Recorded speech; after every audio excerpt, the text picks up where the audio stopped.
नमस्कार दोस्तों, हरियाली तीज व्रत कथा।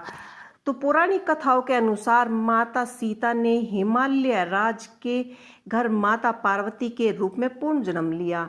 माता पार्वती ने बचपन से ही भगवान शिव की को पति के रूप में पाने की कामना कर ली थी और समय गुजरता गया।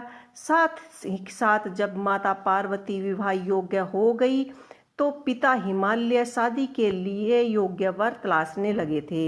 एक दिन नारद जी मुनि पर्वत पर राज हिमालय के पास गए और उनकी चिंता सुनकर उन्होंने योग वर के रूप में भगवान विष्णु का नाम सुझाया। हिमालय राज को भी भगवान विष्णु दामाद के रूप में पसंद आए और उन्होंने अपनी रजामंदी दे दी। पिता हिमालय के रजामंदी को जानकर माता पार्वती चिंतित हो गई, क्योंकि उन्होंने भगवान शंकर को अपना पति रूप में मान लिया था और इसीलिए भगवान शिव को पाने के लिए वह एकांत जंगल में जाकर तपस्या करने का संकल्प लिया। वहां पर उन्होंने घोर तपस्या की।